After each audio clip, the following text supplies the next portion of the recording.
views and opinions expressed in this program are those of the participants and do not necessarily reflect the views of BronxNet or the program underwriters.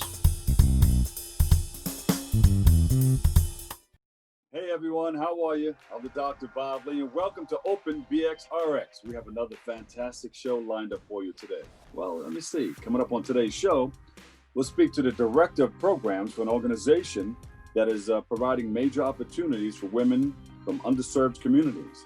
Then we'll hear from the representative of an organization that is providing mentorship, recreation, and career workshop opportunities for youth. Plus, we'll speak to a representative of a foundation that has been impacting social change in New York City for decades. After that, Bobby C has the latest in the world of sports, and then we'll hear from the founder of an organization that supports literacy and fosters a love of reading for New York City students. Stay tuned. All of that and more is headed your way because we are now open.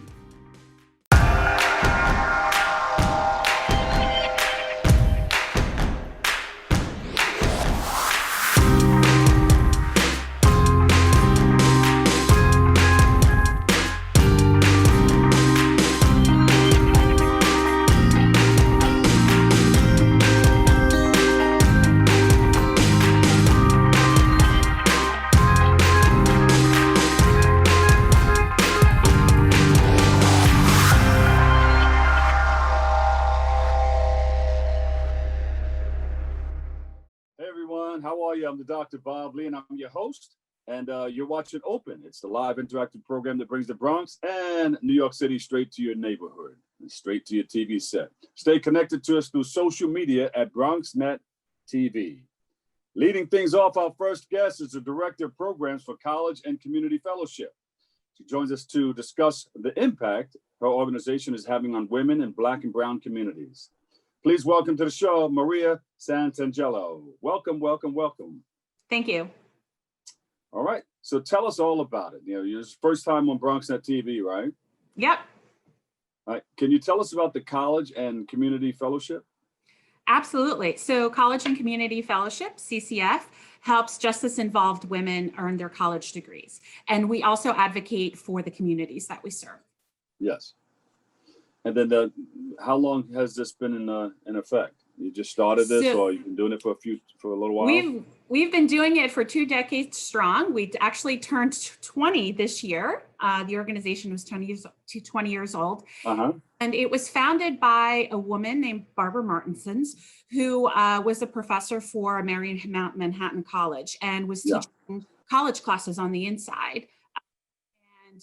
Really wanted to be able to help the women who were being released from the facilities upstate to be able to reconnect back to college once they were released. And so she founded CCF to help those women. That's great. Tell us about some of the programs that you have there. Absolutely. So I oversee our direct services programming and our technical assistance program.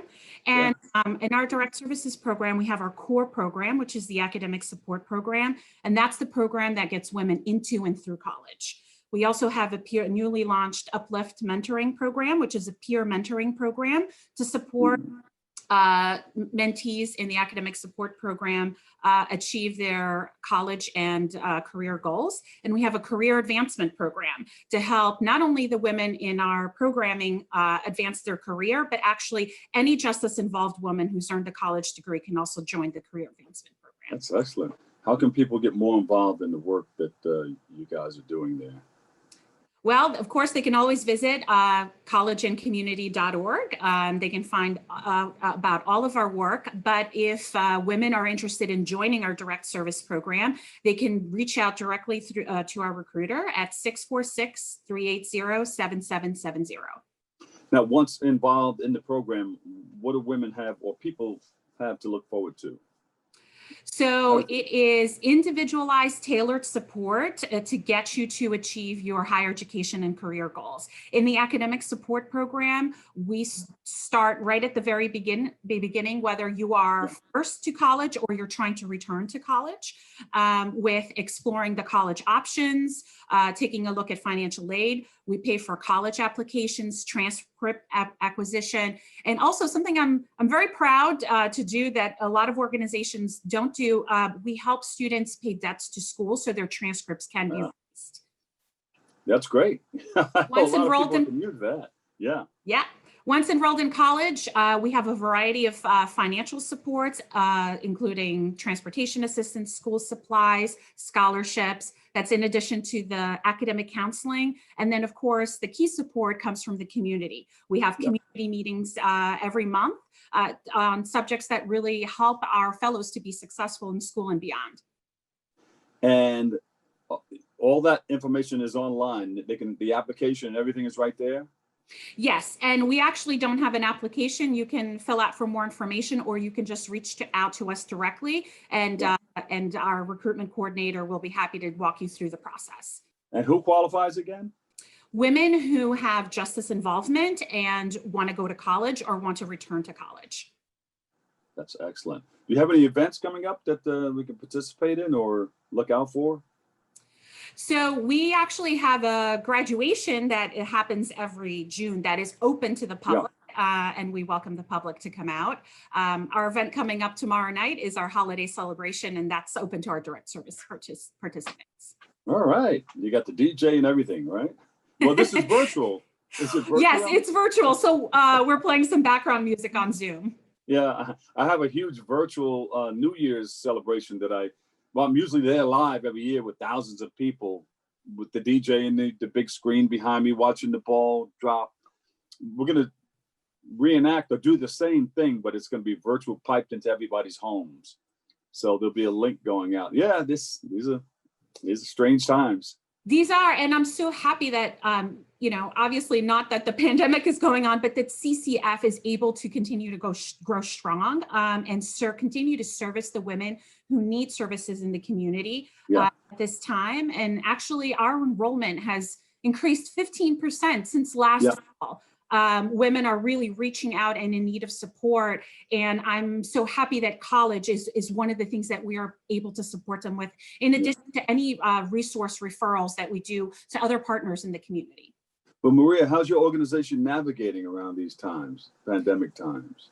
We like everybody else, we are navigating it one day at a time. I think that CCF has had a strong history of having good infrastructure in order, to be able to operate digitally. Before going into the pandemic, we were able to offer employees some remote days to work from home. So we were equipped to do this.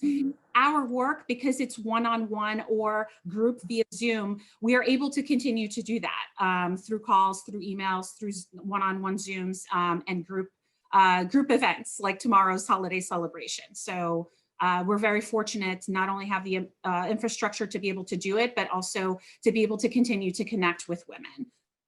And for more information, once again, that website is collegeandcommunity.org or 646-380-7770. Director of Programs, CCF. Thank you so much, Maria Santangelo. Yeah. We appreciate you. Stay safe. God bless. And thank you for your service. Take care. Thank you. All right. All right. We'll take a break right here. We've got a whole lot more right here on Open.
Welcome back. I'm the Dr. Bob Lee from 107.5 WBLS and BronxNet Channel 67, and we've got it going on for you.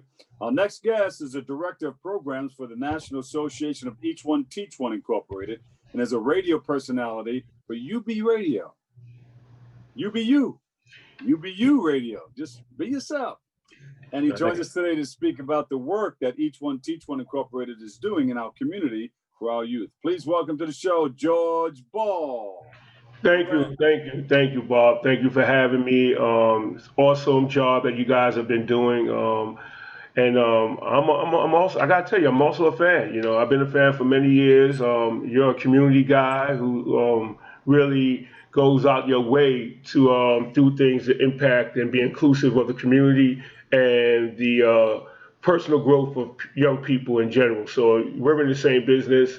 As we know, the National Association Each One Teach One is a nonprofit 501c3 youth developmental and mentoring program.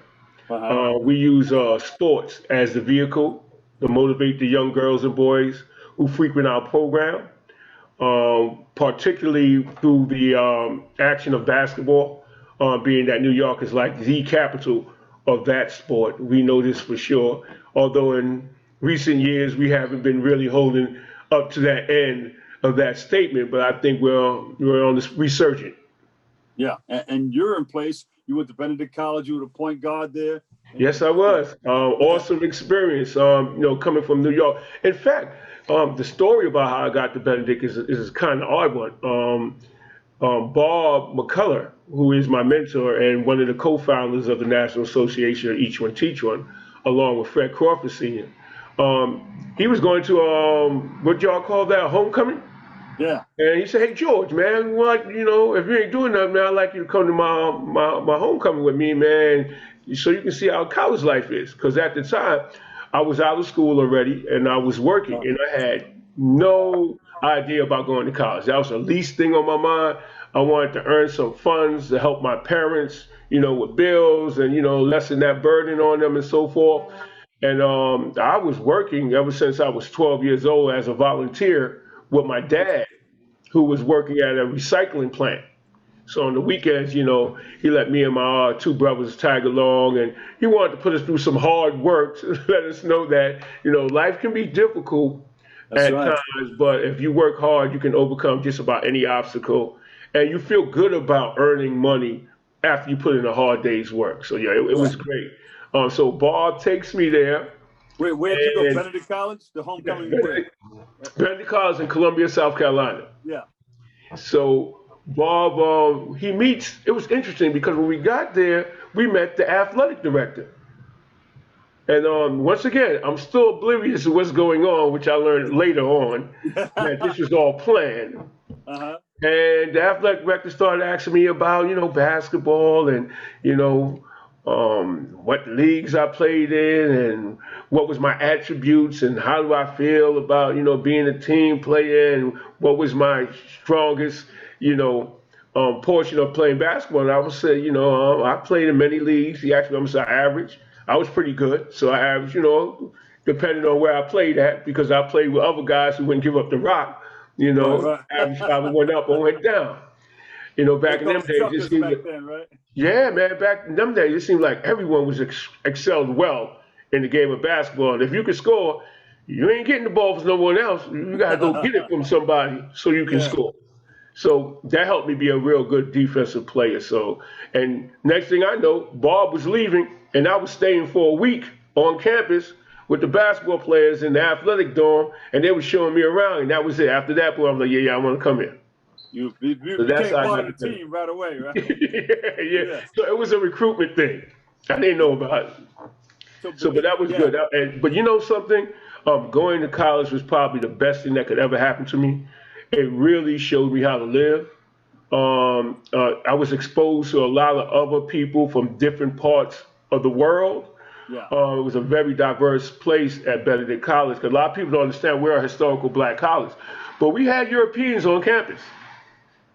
Living with us, being there, talking about how they grew up and where they came from, it really impacted me in a very positive light. And I didn't know how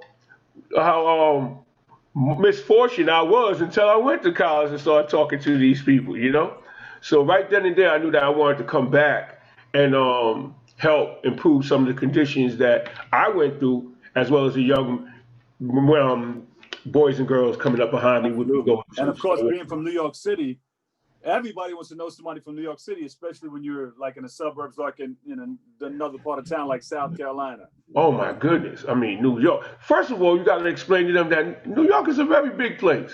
Yeah. And we may not know everybody in New York because it's a very big place. You know, they was asking me about guys from Brooklyn, and Yeah. the only Yeah. guys from Brooklyn I knew is the ones I played ball against, you Right, know, right, right. Well, and they know so forth. But they Harlem, don't. they know Brooklyn, they know the Ruckers. Right. So it was definitely a Yeah. culture enhancement for me. It also made me realize the work that my mother and father put in to make sure that we were provided with the necessary things that we needed to help us in our growth. Because I really didn't respect that until I went away. You know, you got to wash your clothes. You know what I'm saying? You got to get the hygienical products that you need. You got to Yeah, put you your on own your bed own. sheets. I mean, Absolutely. and it's a good thing I grew up in a household where they put us to work. So I knew how to iron and sew and knit and wash clothes and so forth. Because in my house, if you didn't do chores, you couldn't eat. And the Say it kitchen again. closes No, up. no, no, no. Say that again. If you didn't do chores in my place, you was not going to eat. All And right. you got taught right away. Yeah, so it really made me appreciate the things that I took for granted prior to going to college that my parents was actually doing very good at. Because let me tell you, I didn't know I was poor. I'm gonna let you know that now. I Yeah. did not know. I felt how misfortunate I found out how misfortunate I was when I went away and I started hearing these up. I'm like, what? I'm supposed to be like Yeah. that? Hey You George, know, so. how does what you've learned in college and from going away translate into what you're doing today with each one teach one? Well, major, because I know that many young people go through some of the similar things that I've went through, but for different reasons. And it was understanding that premise that helped me be able to, well, what I do with Johnny, I'm not going to do with Calvin. I have to approach it a little bit different. Yeah. What was with Suzanne, I can't do that with Keisha. You know, I have to find out what it is that they're experiencing, and then if I don't know it myself, go find out or assist them in finding out how to resolve or mitigate that situation so now they can start concentrating on developing themselves as an individual, which makes everything better. When the individual is better, the household is better, the community is better, the city is better, and so forth and so on. So definitely, and Thus, each one teach one. yeah, So, absolutely. what are we working on now? Anything coming up that we should know Wow, about? what are we? Well, we just finished our as you know, the pandemic, the COVID-19 thing really Yeah. turned the topsy turvy. You know, turned everything upside down. And usually in the summer, we provide some recreational activities for the young people to keep them occupied during the summer, especially for those people who are not old enough to work or have a summer job. In addition to that, we supply a workplace for summer youth participants as well. And that's one reason why we do the tournament, because we show them how you run the tournament, how you set up, break down, collect stats and so forth, and how do we get the word out and promote all those things. How the rules about refereeing, the concepts of team and offense and defense, and all those terminologies that go in within the game of basketball. We provide that, and we couldn't do that this summer for these Yeah. circumstances. So we came up with a solution. We seen it. We seen the handwriting on the wall. In March, when things went down, we seen the handwriting on the wall. So we Yeah. said, let's put our minds together and create a recreational activity that's inclusive, co-ed, boys and girls, that we could work on and implement the standard position of social distancing. So we had 3-point, 3-on-3, 3-point contest, foul line shooting contest. We did like the skills challenge that they did in the NBA All-Star Weekend. We did some drills, and all the participants, they had gloves. They wore masks when they weren't actually on the court, and when they're on the court, they're on the court by themselves. We Yeah. sanitized the hands of the participants before they go out on the court. We sanitize the balls that they use, and once they're done, we re-sanitize the balls and Yeah. replace it with another ball. So we had all those things there, and it was wonderful. We serviced over 400 youths from elementary school through high school without a problem. So how do we get Competitive. involved? How do people get involved with Each One Teach One? Is there a website that people Oh can go yes, to find out? absolutely. Please, please. And I want to talk about that as well. But you can go to National NATIONAL Association ASSOCIATION of each one teach one spelled out. And .com. are you talking about it on your radio Oh, show? on our platform, yeah, it's all over. We have it. It's all through our radio station at UBU Radio. As you alluded to, I am a radio personality for internet radio called UBU. We can be found on live365.com. You can download the app live365.com, and in the search bar, place UBU Radio, and our station will pop up. We're 24 hours a day. We do commentaries, interviews, music. We have special guests. Like, I'm hoping that you can be one of my special guests so we can talk about some of the wonderful things that you're a part of. You know, everybody comes up to me and wants a shout out. I was asking you for a shout out. I just Well, want to see how that felt on the other side. It's the same, and we would love to. Like I said, off camera, I was just saying that, you know, you're one of the reasons why I do what I do. I love how you integrate with people, and your sound, and you're so forthcoming and straightforward, and you do a lot for the community. The telethon that you guys had on WBLS the other day, I was there. I seen it. You know, that was awesome. You know, thanks to Miss Mercedes, one of my close friends and member of one of our planning committee. She told me. I said, yeah, I gotta be on there. Mercedes and Joe had a watch party. Yeah, man. That's what we have to. We got to support. It's all about supporting our people, too, as well. We have to learn that we have a lot of power when we're together. And that's why certain forces beyond our control at times force us to go against one another. So we never realize that. And I'm not one. I'm not a fool. You know what I'm saying? I'm tired of being fooled. I've seen it so many times before. Heard it all before, and I'm not trying to make those missteps anymore. Sunshine Anderson, heard it all before. Yeah, that's right. You know, so wrap this up. Give me the website one more time. Once again, the website is National Association of EachOneTeachOne.com.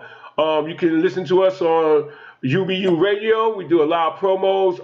Go to live365.com, search bar YOU, capital B, capital U, radio. And we be on 24/7, man. I gotta get you on my Love After Dark, man. I know you can rock it.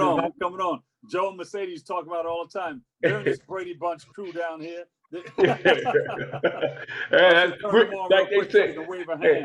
Like Sidney Powell would say, we just a rag-bag-tag group of people, man, trying to do the right thing. That's all. There you go. And they got that big WW. They're gonna make us one of those gold chains.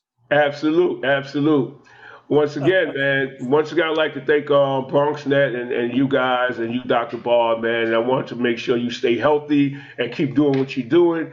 And together, I think we can make it happen and do some wonderful things going forward in the near future. I really believe that. You got it. All right, George Ball, Each One Teach One, and you be you. Yeah, you be you. Right. Each one teach one. Thank you so much, all right? Thank you for having me. Stay safe. God bless. Peace. All right, we'll take a break. We got more open coming up next, right here.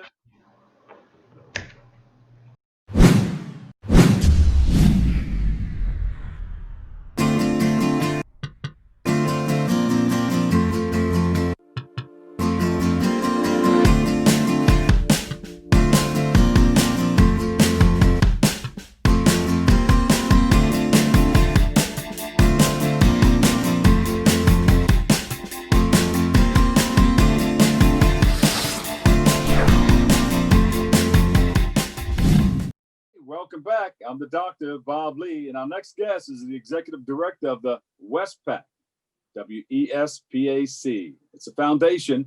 He joins us to speak about all of the peace and justice work initiatives and what they're doing in our community. Please welcome to the show, Khader.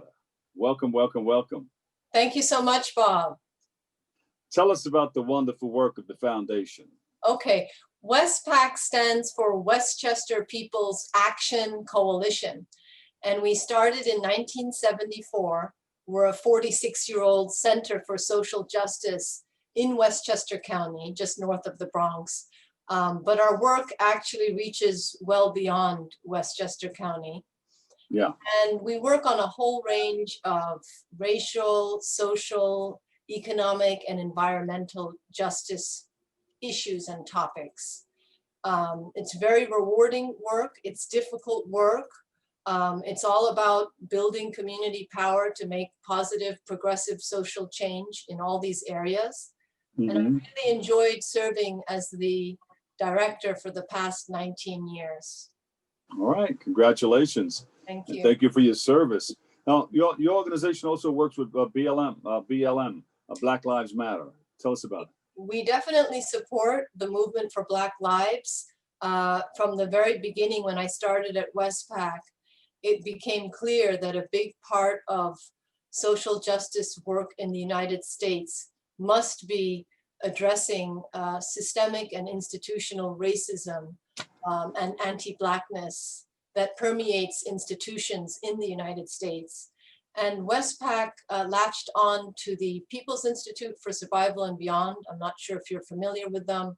They're one of the leading institutes in the United States that offer trainings on undoing racism, trying to understand what is racism, developing a common vocabulary that we use to talk about racism, and then thinking through strategies to overcome racism. And really what that means is looking at the outcomes for Black people in the United States, looking at graduation rates, looking at maternal mortality rates, infant mortality rates, looking at who's being locked up in the prison system in the United States, looking at access to employment and decent housing, and all these areas that are essential for a decent way of life.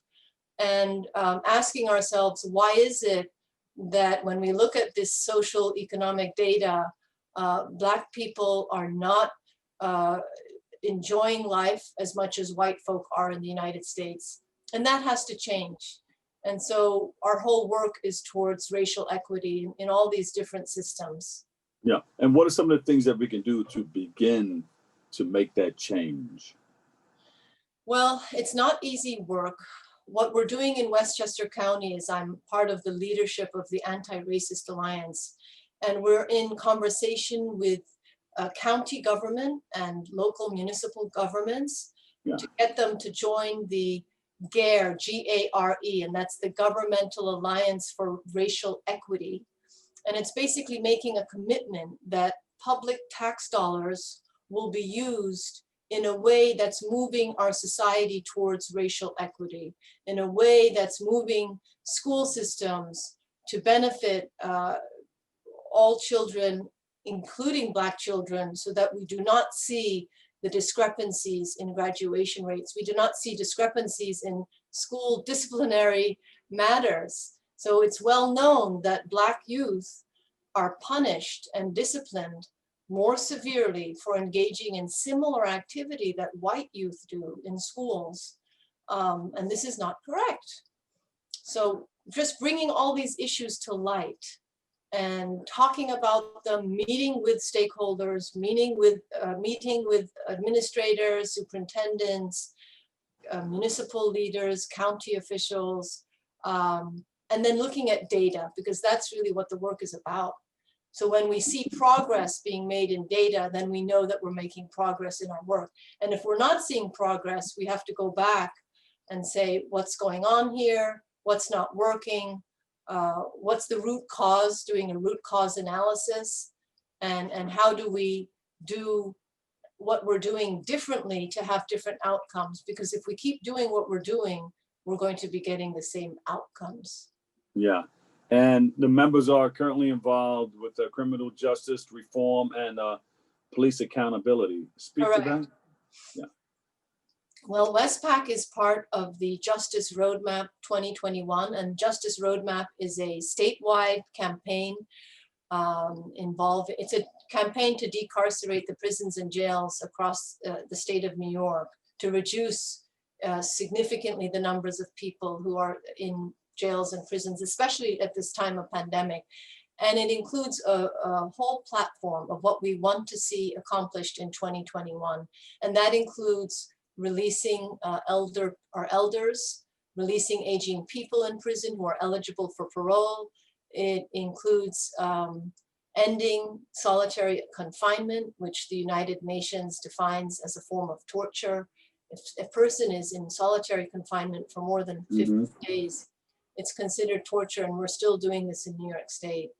Really, I mean, of course, what the social justice community really wants is a deep transformation of our criminal justice system. Because if you really look at what's happening and the conditions of incarceration, I tell people that our system appears medieval compared to what other countries are doing with criminal justice reform. You know, a person might not have mental health issues going into a prison, but coming out, they may have mental issues. They may have been attacked, assaulted, degraded. Yeah. Locking people in a cell, I mean, you know, you can look at some of the Scandinavian countries. People who are serving time are not locked into rooms. That's not part of their sentencing. You know, it's a very different awareness of, well, what is it? And also for people who haven't done anything violent and they're still locked up, you know, like for substance abuse, we're saying a person with a substance abuse issue, that is not a criminal matter. That is a public health matter. They need treatment, they need assistance. So just by focusing on that, like we have 2.2 million people across the United States incarcerated. Perhaps half of them are incarcerated for nonviolent offenses. These people should not be locked up in cells, serving these horribly long times. So automatically, we could very quickly reduce the population by half. And then if you look at the other half, the remaining million people who are incarcerated, with appropriate community supervision, you could probably release another quarter of that population. So if you're looking at people who've committed, you know, serious violent acts, whether murder, whether rape, whether serious assault, people sometimes may need to be separated from the general population. I fully recognize that. The point we're trying to make is, what are the conditions of this separation? Is this really a place where a person can heal themselves, so never again do they consider harming someone in such a manner? Is that really the purpose of our system? And that, to me, should be the purpose, to try and help a person heal. And that can involve a restorative justice process, a transformative justice process. So our vision is really very benevolent. Of course, we want to protect public safety. Of course we do. The general population, we must protect. Yeah. But we also need to help people who, for a whole range of reasons, perhaps they came from a very difficult childhood, perhaps they experienced trauma, and we know people who experience trauma, if that trauma is not addressed appropriately in their lives, it can play out in very unhealthy ways. Yeah, and finally, you're working on to end militarism and drone warfare and the struggle for justice, equal rights, and human dignity for all inhabitants of Israel and Palestine. Correct. We also get involved in foreign policy matters. But before we get to that, I just want to touch on the police accountability, because that's been huge this year in terms of the killing of George Floyd. Okay, we got about a minute left. Go ahead. Well, I'm part of the Westchester Coalition for Police Reform. I serve on the White Plains Task Force for Reimagining the Police. It's important work. It's ongoing work. It's not going to be resolved overnight. But I believe with the continued public interest in police accountability, we're going to see some really positive changes moving forward. All right. Well, thank you so much. We enjoy the work that you're doing in our community and bringing to light all of the issues and things that your organization is working on. We appreciate you. Thank you so much. And you're always welcome to come back. Thank you so much, Bob. And thank you for inviting me on your show. Yeah. Is there a website that we can go to experience more? Absolutely. It's wespac.org, WESPAC.org. And we're a short train ride away from the Bronx. All right. Nada Khader, Executive Director, WESPAC Foundation. Thank you so much. Thank you Stay very safe. much. You Stay too. safe and God bless. Thank you. All right, we'll take a break right here. Come back. When we do that, Bobby C has the latest in the world of sports. That and more next on Open.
Excited to bring in our good friend from Slam Magazine, Franklin Kaye, joining us this morning. He's the senior content producer for Slam. Franklin, how's it going?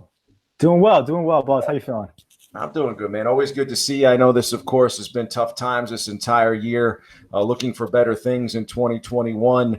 Different time of year this year, of course, but you had a really cool experience on draft night. Tell us a little bit about that. It was actually with Isaac Okoro in draft night, who went number 5 with the Cleveland Cavaliers. So at Slam, we did, we followed him, his agent, his family throughout the day from morning to night. Showed him around, kind of just showing a day in a life video of what it's like to be a player on draft day. Usually they're in New York City. There's a lot of, red tape constraints. The NBA have them, for, 3-4 days in New York. They stay here in Midtown.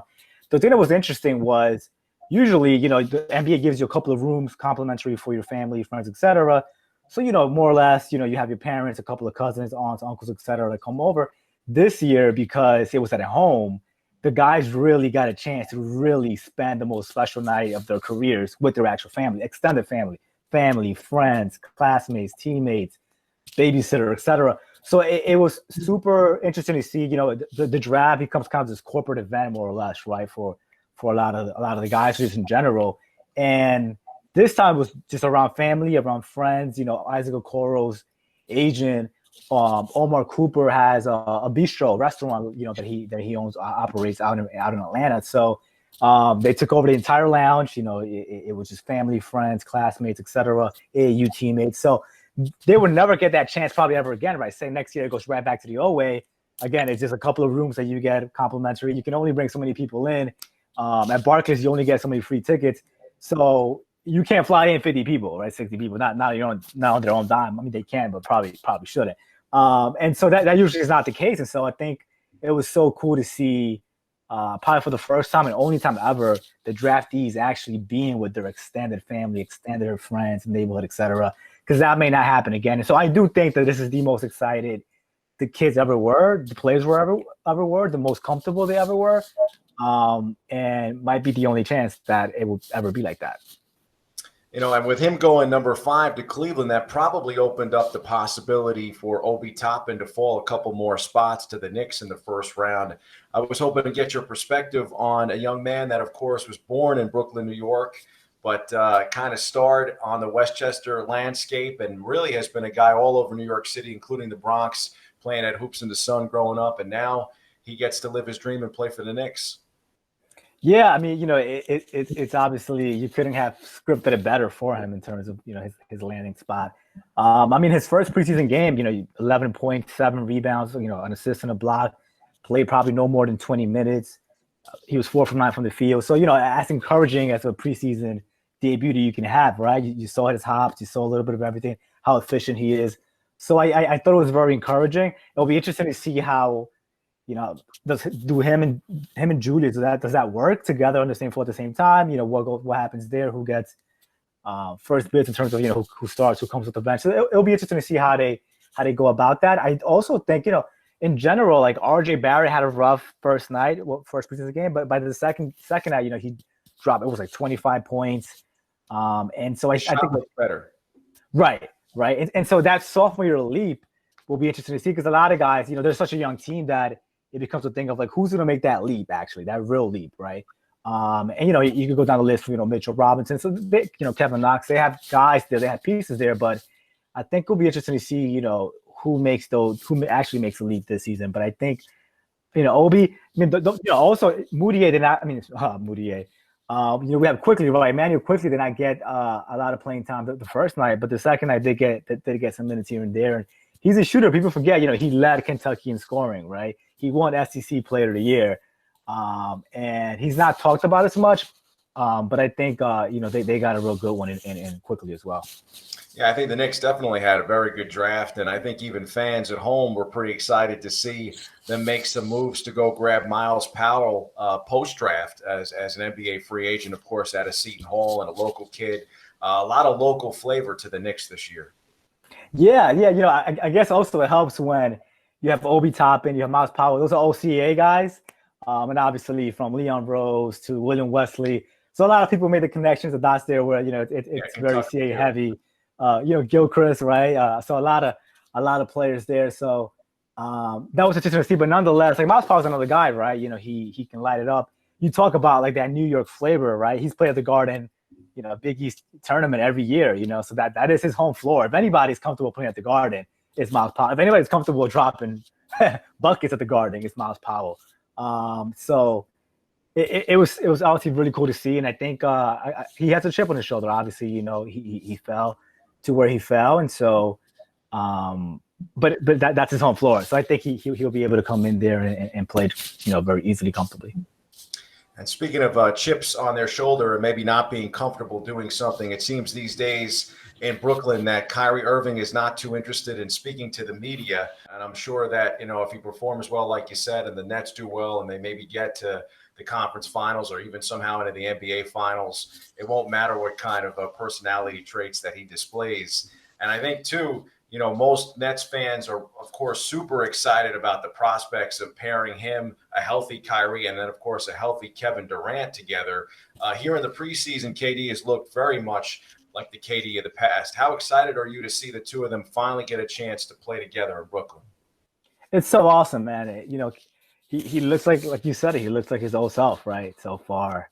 And there were questions about, what should expectations be to start the season, and is he going to ease into it? But it seems like his regular old self. I think, chip on his shoulder, I think that's, KD's another one, right? There are all these articles about statistics and how many guys can really bounce back and be their old selves again, and how, just a list of guys that were never able to come back and be there. So I think he knows that, and I think he has something to prove. And, overall, I mean, you look at when it's all said and done, it should be on paper, I think, Lakers and Nets in the finals.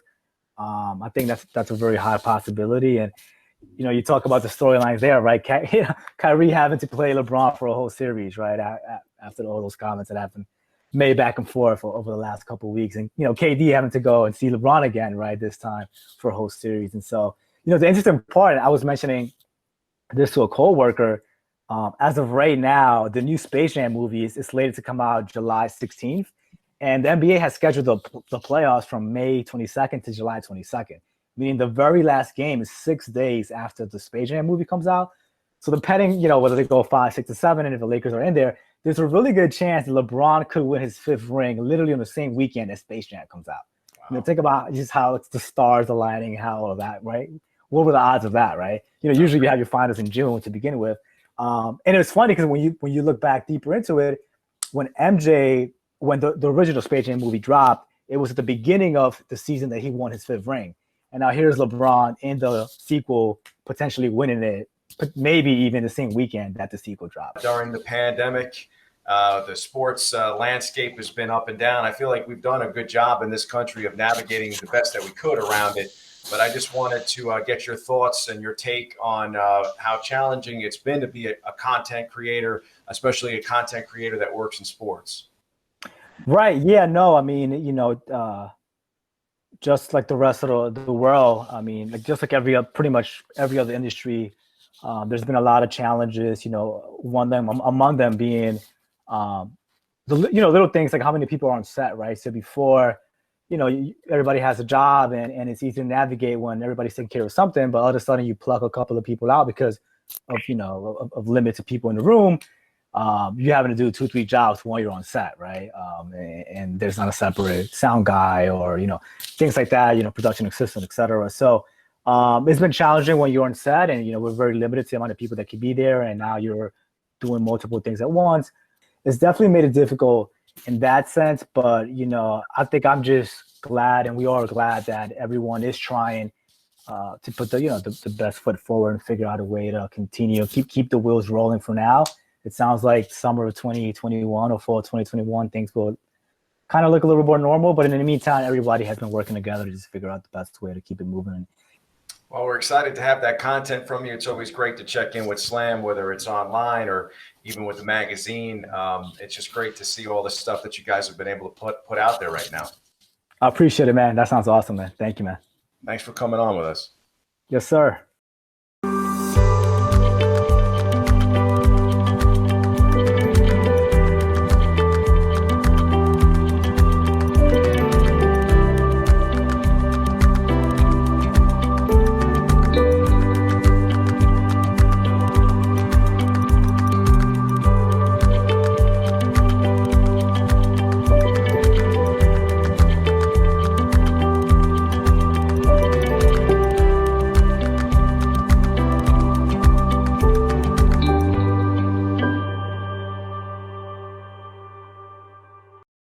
Welcome back. Our next guest is a founder and executive director of Meet the Writers Incorporated, and she joins us today to speak about the work her organization is doing in collaboration with New York City schools to promote and encourage a love of reading and writing in students.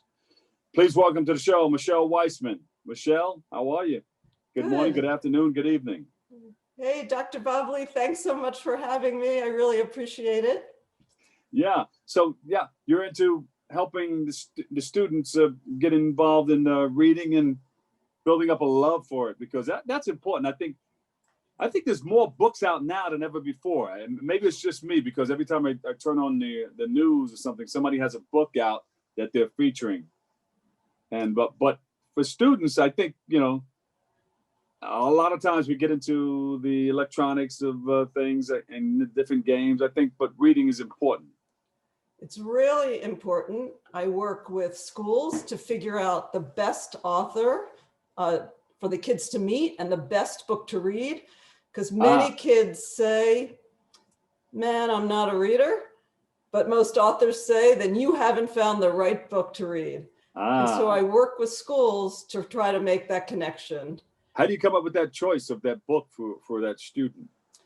So I read a lot of books, and I also meet a lot of authors, because I'm always looking for a great book and a great presenter, someone who's going to really talk about that book and really say, I got to read it. And then a diverse perspective. I'm really looking for an author, perhaps who looks like the students are going to read the book, because I want the kid to say, wow, you're telling my story, and I can really relate to that, and I want to read that book. Yeah, something that's going to make them turn the page. I mean, sometimes you read something, it's like, oh, I don't want to turn this page. But something that's going to, let's go to the next level. Let's go to the next page. Let me read through. Let me find out what's going to happen. And that's how they want to read. One of the things I ask the schools is, I say, you need to prepare. So the students need to read the book in advance of the author coming. And sometimes, most times they do. But sometimes they don't, and they meet the author, and then they go up to the author and say, oh man, I know I was supposed to prepare, but now I'm going to read your book. I heard about you and I heard about your story, and that really spoke to me. Like, I wasn't a reader before, but this is a book that I want to read. And that's really the goal, to work with the schools. So either the schools say, we're reading this book as part of our curriculum, or I could say, I've read this book, or I met this author and I think it would be a great fit. And so together we come up with something. That's important. I would like to grab some of that and put it maybe on my website. I have a foundation called the Make the Grade Foundation for Education. And maybe if you can identify some of those special books for our students to want to read, I can post that for you. That would be fantastic. Yeah. I meant to grab some books, but I'm going to grab them right now.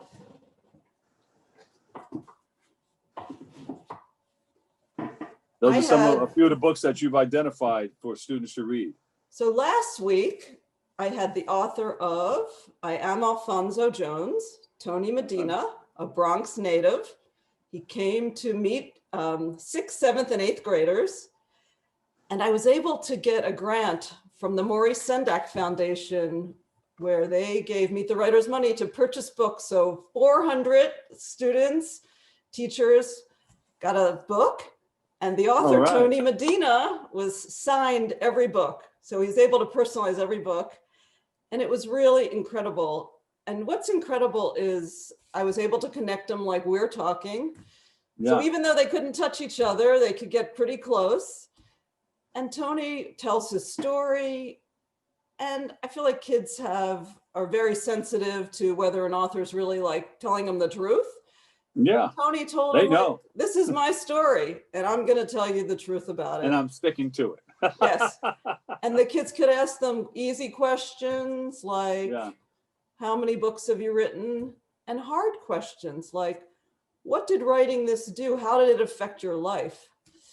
I want to give a shout out actually to the Lit Bar, because the Lit Bar in the Bronx and the proprietor, Noel Santos, helped us get the books to the kids. And so that was just really fantastic. And what made the youngsters want to gravitate toward that book? What intrigued them about that book? What intrigued them about that book? Well, it's a graphic novel.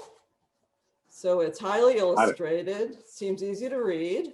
Yeah. But it is about a pretty serious topic, which is about a young man who was killed by a security guard because he was in a dressing room at a store and his hanger was misinterpreted as a gun. And it's a very compelling book at a very compelling time. And so I think the kids were pretty interested in it and wanted to talk to Tony. And so the author talked to every student. We had over 200 kids log on to a virtual Zoom meeting like this. And then afterwards, he met with a club at the school called the Racial Justice Club. And they dove in a little deeper and asked him questions. It was really wonderful. That's great. And you pulled a few books from the bookshelf. What's the other one that? Actually, I want to grab another one. 1 second.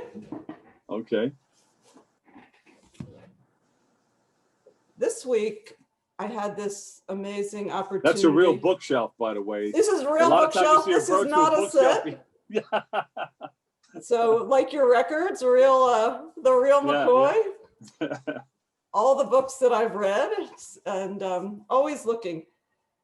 Yeah. This week, I had the really wonderful privilege and opportunity to bring the authors of this book called Punching the Air.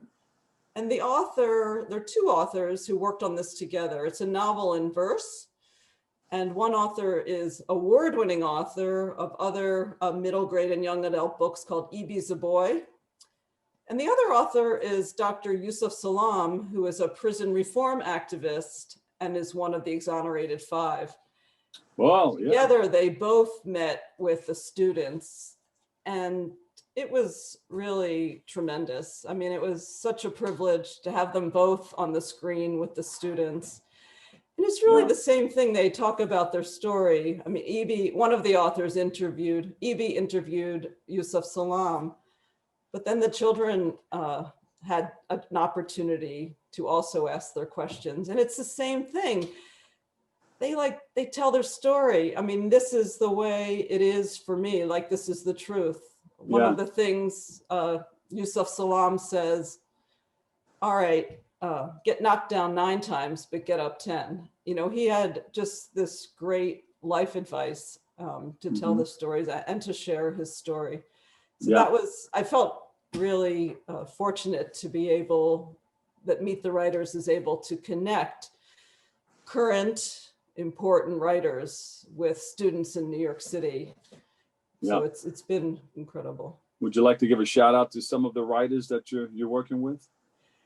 Well, to the ones I've already mentioned, yes. I've been able to work with authors who are local in New York City. Some authors like Elizabeth Acevedo and so many authors. I worked with Adam Gidwitz last week. I worked with Betsy Lewin, who wrote Click Clack Moo. So I'm looking for authors who can speak to pre-K to even college. And so who that is different for each grade. Yeah, I like that. You know, I went into one classroom. This was in New Jersey. This was a few years back. I was supposed to sit down and read, sit in one of those little K chairs. And I began to read, and the teacher came over and said, no, don't read that. Let him read that.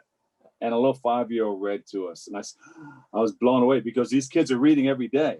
Yeah. And they're not even in first grade yet. It was amazing. So yeah, I'm all for it. You know, when you're giving children an opportunity to pick up a book and read it and really get a head start on the game. You know, I think it's a wonderful thing. And thank you for all the work that you're doing. Well, it's funny. Sometimes I say that the educators get very excited that the author's going to come to their school or going to meet them. And there's a lot of excitement before this happens. Yeah. And a lot of it happens sort of before we get there. And then there's things that happen once we leave. Yeah. So there's a follow-up situation after you leave. You come back to the school at a later date. Actually, Meet the Writers does not come back, but the school does. There's things that they do. Sometimes I was at a school where they read 2/3 of a book by an author and they wrote their own ending. And then they created a book that had all of the endings together. So there's often a lot of activities that follow the work that we do. And is there a website where we can follow you? Yes, please do at www.meetthewriters.org. I'm also on social media, on Instagram and Facebook. And I'd love to meet more authors, more schools, and of course, more funders. But there you go. Well, those are not only records back there. I have some of my own books that I've written. I have my 5th one that came out. But we'll speak at another time about some of those books. One is People to Know in Black History and Beyond. Indigenous people and people of all, you know, backgrounds are in that in those 2 books, Volume 1 and Volume 2. But thank you so much for all the work that you're doing, helping to educate our youth. We really, really appreciate you. Michele Weisman, the founder and executive director of Meet the Writers Incorporated. Thank you, thank you, thank you. Thank you so much, Dr. Bob. Unfortunately, that's all the time we have for today's show. I want to thank our guests for joining us and you, our viewers, for tuning in and checking it all out. You can continue to follow us. Just go to BronxNet TV for continued coverage. Thank you for letting me share in this space and time with you. Always remember this: what you are is God's gift to you, and what you make of yourself is your gift to God. So choose your choice. Let your choice control the chooser. And remember, whether you say you can or you can't, either way, you're right. I'll catch you on the radio, 107.5 WBLS. Catch you another day, another way. Love you all. Peace.